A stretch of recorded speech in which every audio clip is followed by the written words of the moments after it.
In the name of God, the merciful, the omnipresent, the omniscient, the omnipotent. As you all know that we have conducted a top 20 meritorious scholarship examination on 12th September, and today we are going to celebrate the prize and scholarship ceremony among our guests. We are feeling thankful and we have great pleasure. I, being the chairman of this foundation, welcome our guest of honor, Worthy GM Bhatt Sahab, Deputy Superintendent Police Kulgam, along with SHO Jazib Muhammad, PS Kulgam, that despite having a busiest schedule, they have made their presence here. They have honored us. And without wasting any time, I would like to request GM Bhatt Sahab to come on stage. Chairman Sahab, Hamare Sarpanch Sahab, dear students.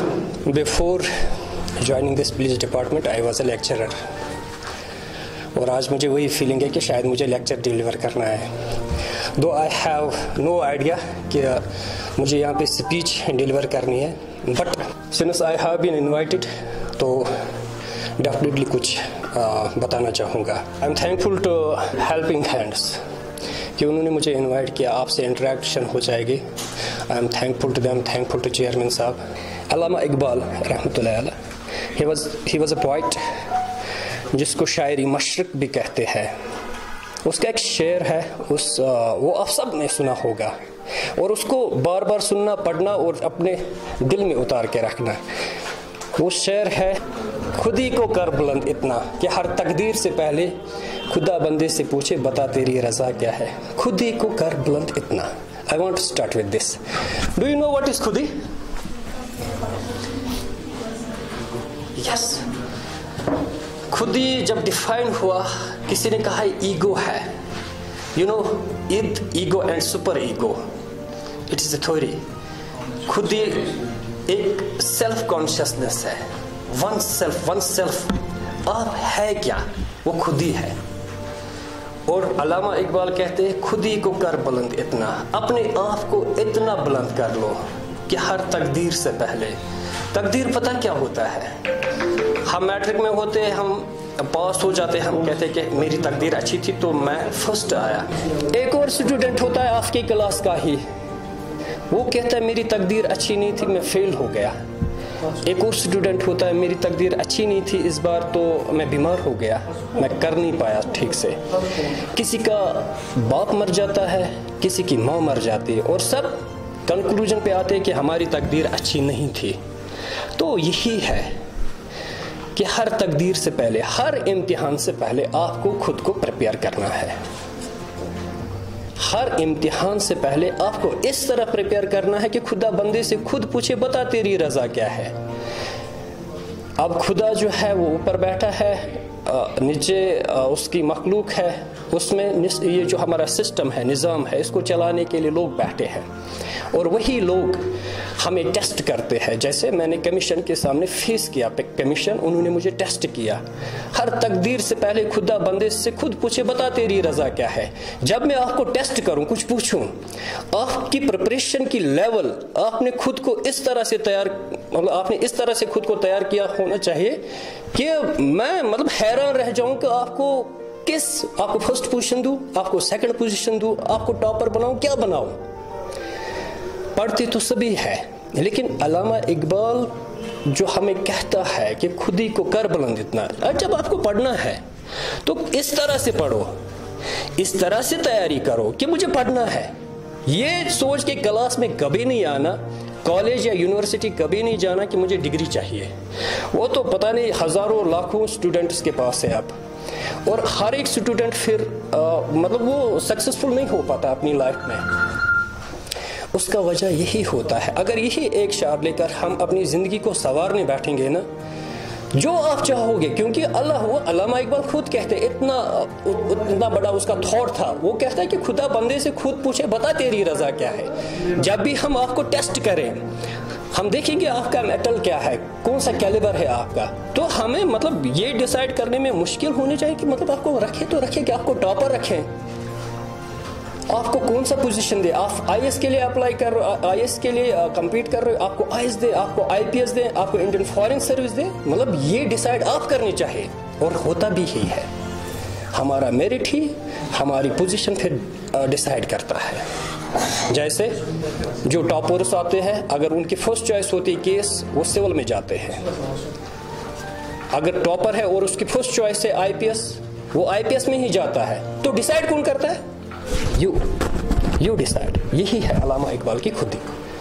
तो पढ़ने से पहले अपनी खुद को identify करो, अपने ego को आइडेंटिफाई करो। एक हम कहते हैं इसका ईगो है, ये किसी से बात नहीं करता है, वो वाला नहीं। जो आप हो वो आइडेंटिफाई करो अपने आप में। अगर वो आप आइडेंटिफाई कर पाए तब जाके जो आप चाहोगे वही मिलेगा, ना कि फिर सिफारिश जनाब आप कुछ करो, वो बात ही नहीं है। फिर आप डिसाइड करोगे आप क्या बनोगे। तो जब पढ़ोगे पहले अपने आप को आइडेंटिफाई करो। तो आई होप कि जो मैंने आपको कहा इसको आप ज़हननशीन करोगे और इन चीज़ों को लेकर आगे बढ़ोगे, उसमें आपका और आपके माँ बाप का जो कद है वो बुलंद हो जाएगा। Thank you. Thank you, esteemed Bhatt Sahab, for your golden words. Inspired, and I hope you all might get inspired here. Bhatt साहब ने आपको ये बताया कि सेग्रीगेशन करनी चाहिए अपने टैलेंट की। ये ज़रूरी नहीं है कि हर एक इंजीनियर बन जाए, हर एक डॉक्टर बन जाए, हर एक लॉयर बन जाए। हाँ, जिस मैदान में जिसकी सलाहियत हो उसी मैदान को उसको चुन लेना चाहिए, एक बात। दूसरी बात, डीएसपी साहब ने आपको ये बताई कि पीर ग्रुप जो हैं, जो सोहबत है आपकी, उस सोहबत को आपको उसको भी सेग्रीगेट करना चाहिए, सोहबत को चुन लेना चाहिए कि किन अफराद के साथ आप अपनी सोहबत इख्तियार करें, क्योंकि सोहबत का डायरेक्ट असर इंसान के कैरेक्टर पर, उसके मॉरल पर, उसके एजुकेशन पर, उसकी लाइफ पर पड़ता है। जैसे हज़रत सादी फरमाते हैं कि सोहबत सालेह तुरा सालेह कुनंद, सोहबत तालेह तुरा तालेह कुनंद। या रसूलुल्लाह सल्लल्लाहु अलैहि वसल्लम की एक हदीस है कि अगर आप इस लोहार की दुकान पर बैठोगे तो वहाँ आपको आपके कपड़े जल जाने का खतरा है। क्या इस पलाव दजित।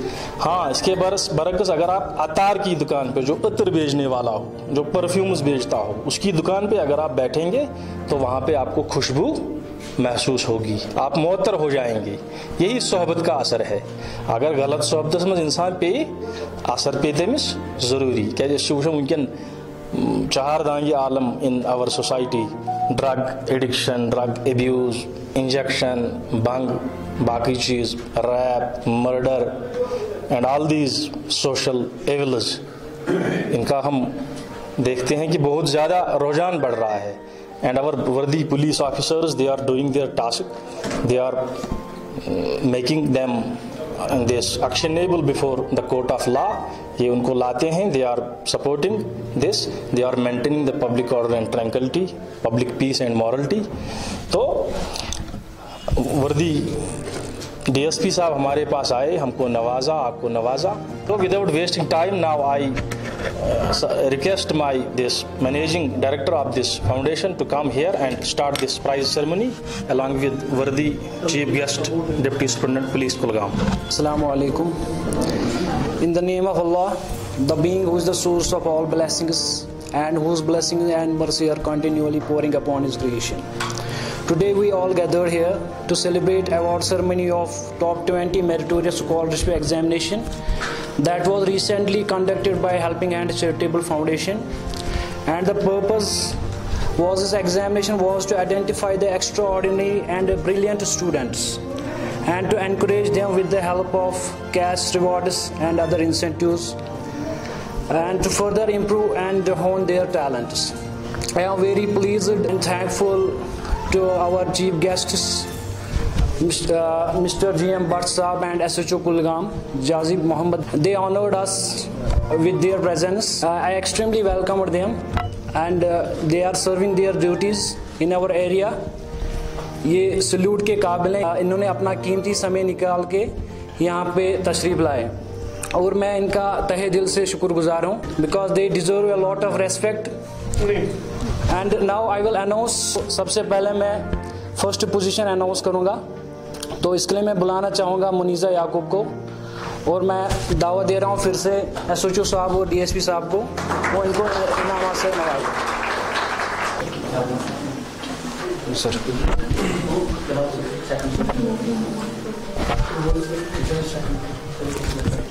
now I will call the second position holder, Sadia Ayub.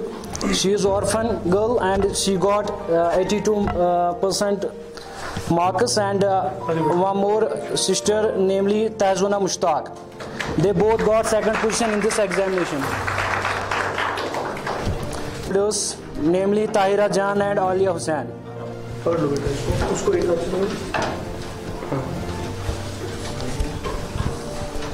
Tahira Jan, she got 78% marks in this examination.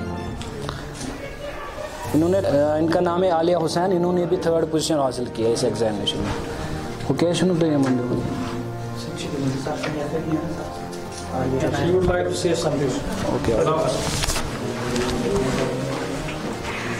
Respected chief guests, DSP Saab Kulgam, SHO Kulgam, and the senior authorities and all audience, Assalamu alaikum wa rahmatullahi wa barakatuh.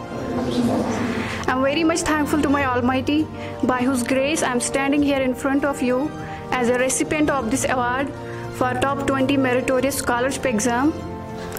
Then after, I express my profound honor and thankfulness to my parents who supported me at every field of my life and to uplift my career. I am thankful to all the senior authorities of this prestigious foundation, namely Helping Hands Charitable Foundation, Bugam. I humbly express my thankfulness to all present over here.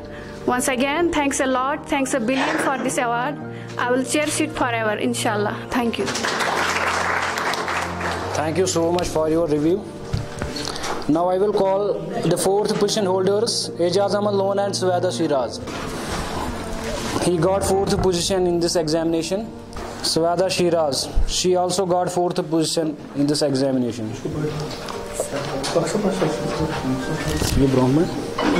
Now I will call the fifth position holders, namely Rabia Hussain and Sibgatul Izhar.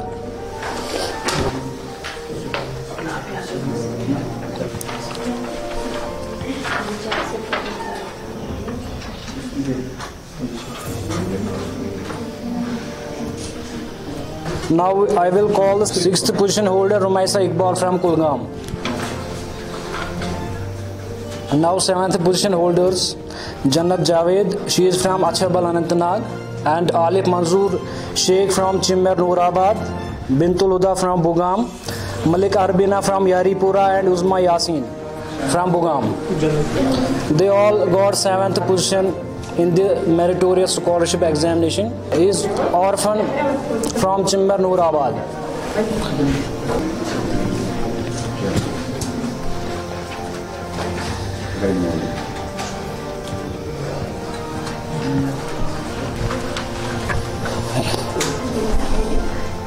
Now I will call the eighth position holders, Yasir Bashir, Mahnur Amin.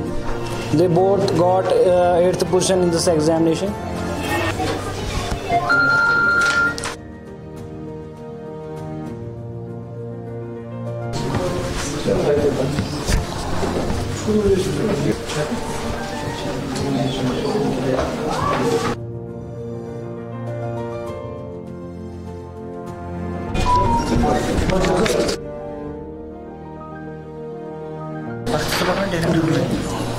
Certificate.